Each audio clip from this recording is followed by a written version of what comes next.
In this episode of Mindful Moments, I'll be talking about imposter syndrome and the negative talk that comes with it. That feeling that you're not good enough, not worthy, or somehow you don't belong, even when you've worked very hard to earn your place. We'll unpack why it shows up, how it affects us, and some mindful ways to overcome it.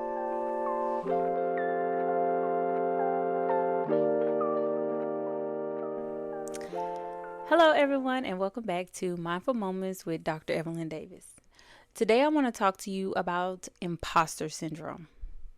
And before I get started, let me say that I am definitely someone who has struggled with this to the point that I have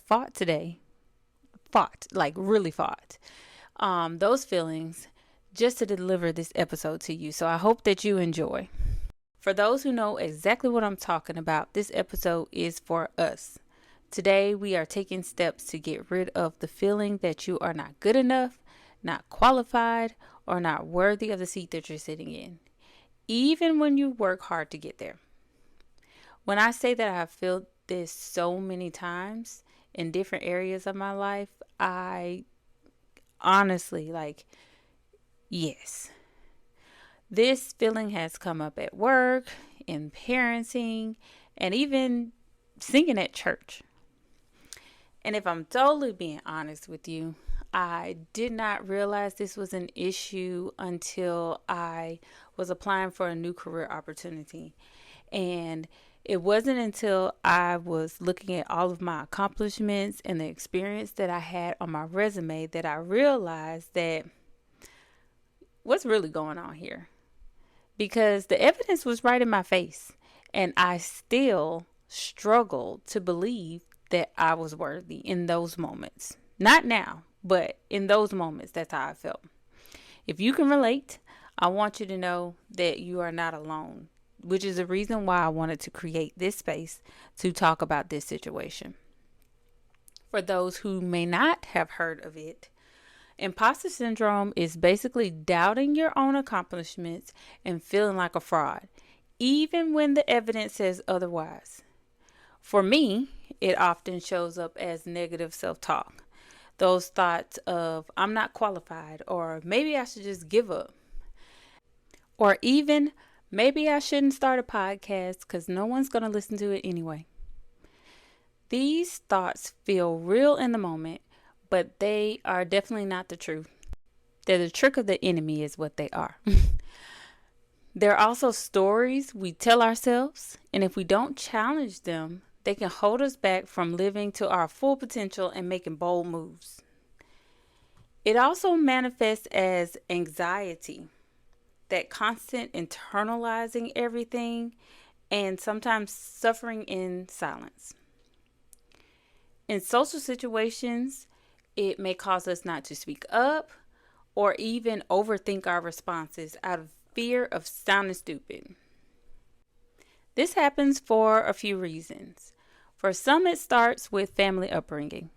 In fact, there's research behind this that shows that early family relationships can influence the development of imposter syndrome to the point where families where parents foster self-esteem tended to create individuals who presented fewer imposter tendencies, while families where more overprotective behaviors were shown, it actually stifled the development of self-worth. What stood out to me in the research was that there were more women in the study. Also, that the finding shows that imposter syndrome was more significant for women, which in this case suggested that family dynamics played a larger role in the development of imposter syndrome for women than it did for men. Another interesting finding was that maternal and paternal care were also linked to lower imposter scores for women. So that's where a mother and a father were involved in that upbringing. When it came to men, the lower scores were more strongly associated with maternal care, so mother involvement. And I feel like that says a lot about society's role in fostering these tendencies. We live in a culture where being the best is often pushed so much that success starts to look like a performance and less about who is qualified and more about accolades or, as the kids say today, clout. This mindset is creating pressure filled spaces that feed feelings of not being enough. Perfectionism also feeds this. It's setting the bar so high that anything less than perfect feels like a failure. Other times is comparison. We see this all the time on social media. Social media makes it so easy for us to believe that everyone else has it all together. As we scroll, we constantly see this person with this many followers, this person just got verified, or we even look at the fact that we look at families, we look at business ventures, all of those things, and we compare ourselves constantly to those things and feel like we'll never measure up to it. It can also happen when you are the only one in a space, whether it's the only woman or if you're in the field of social work or other helping professions like I am. It could be the only man. It also shows if when someone feels like they're the only person of color, only new employee, only person with a certain background, which is why representation matters. And when we don't see it, that doubt creeps in. And then there are transitions. The transition of starting a new job, stepping into leadership, going back to school, or even parenting your child through life's transitions. And I know this from personal experience with having a home full of teenagers. All of these moments feel like we're not ready or like we have no idea what we're doing. But what helps me is to think of imposter syndrome like an iceberg. Just imagine it. Iceberg of feelings. What you see on top is doubt. But underneath, oftentimes it's about worthiness. All of those things come into play when you're looking at imposter syndrome and where it comes from. If we're honest though, how many of us tie our worth to what we do? Whether it's when we were in school, which grades are very important, so I don't want to misconstrue that, but grades were something that made you have that importance. Our productivity, our job titles, our achievements, all of those things tie into our worth at times. When we place so much value on these things, though, we are setting ourselves up for some shaky foundation. And even when one small thing happens in an area, it can feel like our whole identity is at risk. So, how do we get through this? The truth is, overcoming imposter syndrome isn't about never feeling doubt again. Because, we're human. That's what we do. But it's about learning how to recognize it, pause, and respond with truth instead of fear. So here are some few mindful ways that we can overcome this thing. The first thing to do is notice and name the voice. When that negative thought pops up and says, I'm not good enough, pause and say to yourself, that's my inner imposter voice talking. They don't know what they're talking about. Naming it separates you from the thought. It gives you a moment to step back and to see it for what it is. Just a passing story and not a fact.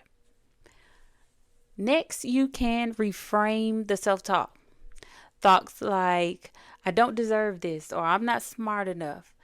They can feel pretty automatic, but when they can be reworked into something truer and kinder, it helps out a lot. It helps to shape and reframe the thought. So instead of saying those things, you can say, I worked hard to earn this opportunity.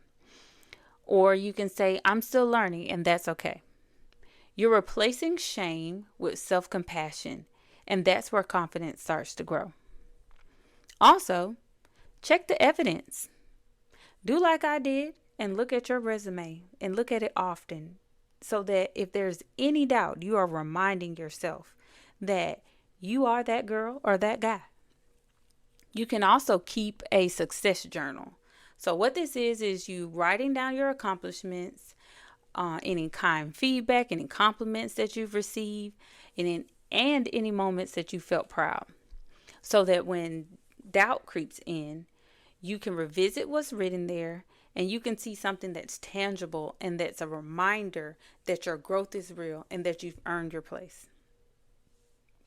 Also, you want to shift worth from doing to being, because your worth isn't based just on your productivity, on your grades, on your job title. It's not conditional. You are valuable simply when you just exist, because you're human. Even on the days when you fall short or feel unseen, you are still worthy of everything. You're worthy of rest. You're worthy of grace. You're worthy of belonging. You're worthy of all of those things. And then lastly, practice self-compassion. When that inner critic gets loud, and I know that they can, ask yourself, would I say this to one of my friends? And if the answer is no, ask yourself, why am I saying this to myself? You have to be gentle with yourself. Growth takes time, and you don't have to have it all figured out to be deserving of where you are. For me, faith has always been something that I go to help me be recentered when that imposter voice shows up.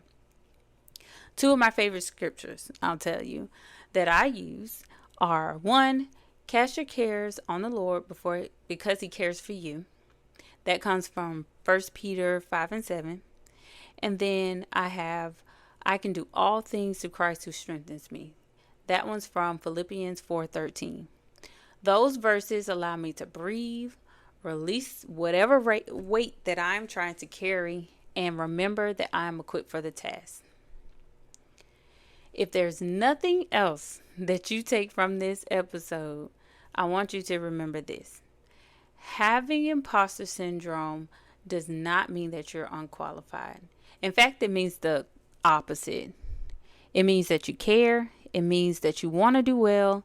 And it's something that you can overcome and will overcome when you put those things into practice.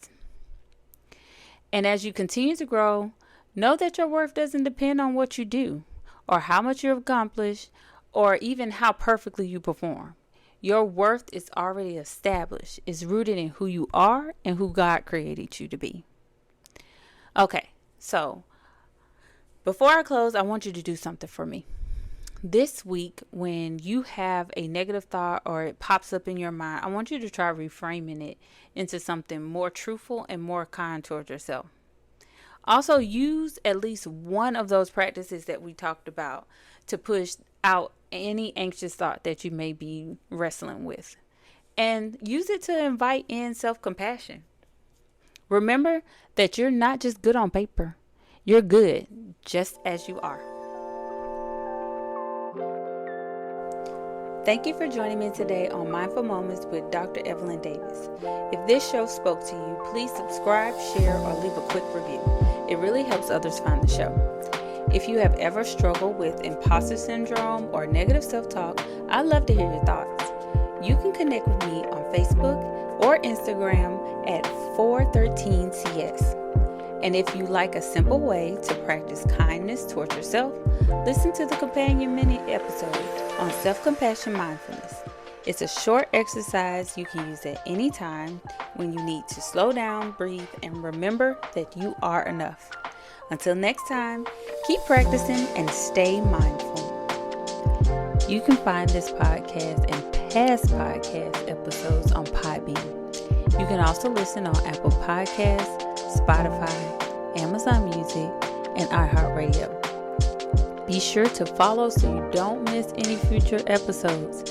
And if you find this helpful, share it with a friend.